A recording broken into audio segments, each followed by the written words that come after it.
Hi, I'm Neil from Jianfa Journey, and today I'm joined by Ren. She came down from Vermont for a seminar with Lauscher Scott Rodell, and we want to talk about how she got started and different interesting things she's found with Jianfa. So the first question is, how did you get started in Jianfa? Oh, it was quite the journey. For a very long time I've been interested in swords, but I never really had the opportunity to learn historical swordsmanship because I lived in a small rural town in Vermont. But due to an injury I had to my arm, I could no longer play. My hobby at the time was Irish flute and lyre. So I started experimenting more with the flow arts, which are things like spinning poi and flow wands and things like that. And through my exposure to that community, I got really involved into spinning lightsabers. And I did that for many years and had a good time with it, but always in the back of my head, I had this curiosity and interest about learning historical swordsmanship. I wanted to know how it worked. I saw real swords from Ireland and England, and some from Germany in museums. It's like, how did people use this narrow thing to defend themselves in battle? So I kept hunting around trying to find teachers, and I took some fencing lessons, I took some HEMA lessons, but nothing really clicked that strongly with me. Until finally I discovered Scott Rodell online and started talking with him. And over time, he started to have online classes, and of course, I took those classes.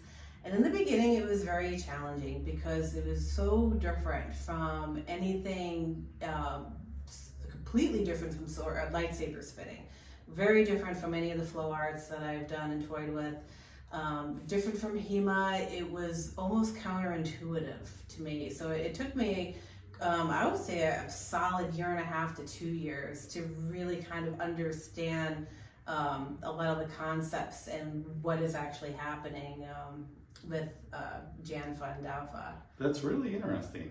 I didn't know that, so this is cool for me too. And then what pulled you to the historical? Was it like a cultural component, or was it that this was actually used, so I want, to have some more realism behind it, or what kind of made you want to transition into more historical arts?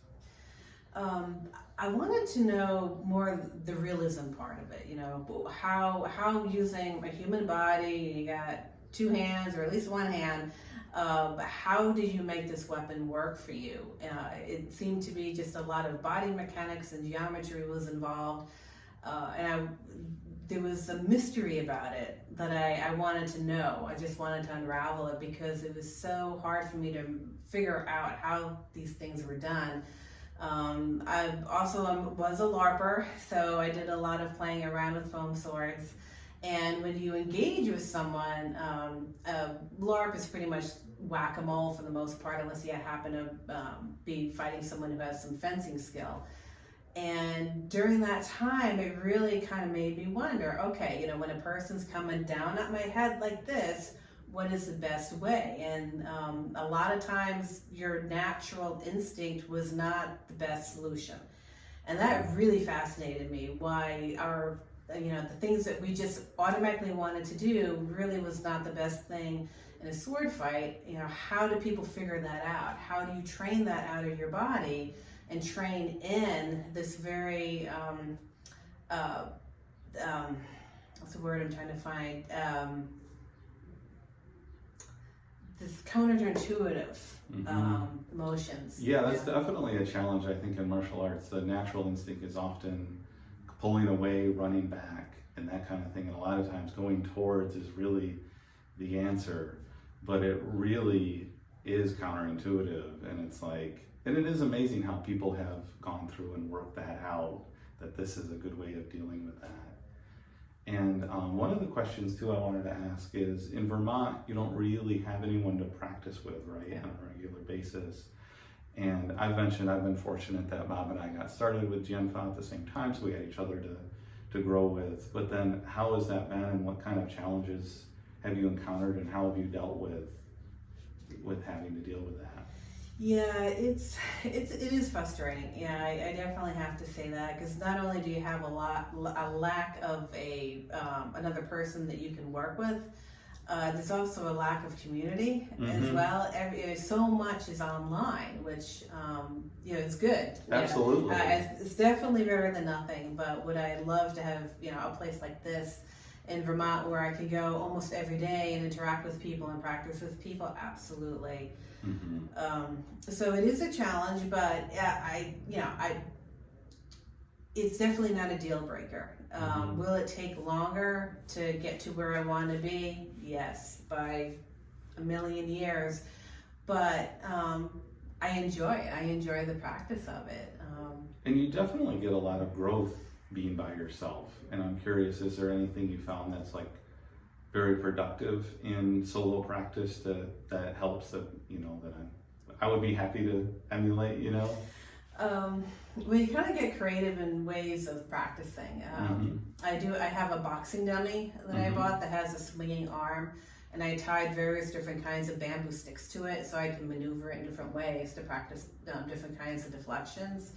That really helps. But also just going out in the woods and picking a couple of leaves on a branch, or a couple of dead leaves, or finding a dead tree, and just practicing different things using That's awesome. using that.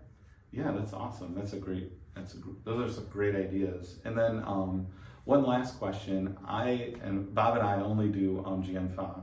I know you practice with some other swords. If you wouldn't mind mentioning those, and also if you find, if you how they may help you learn about how your body moves and getting that kind of movement, if you find any kind of benefit there or something. Yeah, in addition to Jianfa, I also work with Dao, which is a single edge sword, and also the Miao Dao, which is almost like a heavy version of a katana in a way, or an oversized Dao.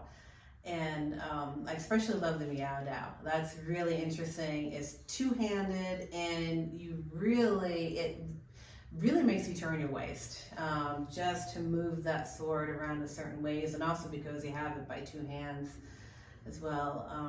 And it's also helpful I love using two swords as well, but that's just kind of a thing I do on my side, because in Chinese swordsmanship, at least from my teacher, there isn't a real good solid basis to study two swords with. But I still noodle around with it. But with the Miao Dao, it's very similar to having two swords, having the Miao Dao, and same with staff as well. So there's a lot of crossover between studying them. But it's interesting how you discover how dependent you are on like one side of your body, where you know that you can step back to create a void with your left foot, or you can step forward with your left foot to create a void on your right side. So it has this wonderful asymmetry to it. And I realized, like, I really do have two sides of this body, and I thought I knew how to maneuver around in this body. But, when you're practicing with someone, you really realize, wow, I really don't have that ingrained. And you definitely favor a certain movement over others. So it's working that out and learning more about how your body works and how your mind works is really intriguing. That's awesome. Yeah, that was excellent. I certainly got a lot out of that conversation, and I hope you enjoyed it as well and learned something too, and can practice on your own in perhaps a more productive way. And thank you for joining us on the journey. And if you're in Vermont, let me know, because I would love to do some practice with you as well. Great, thank you.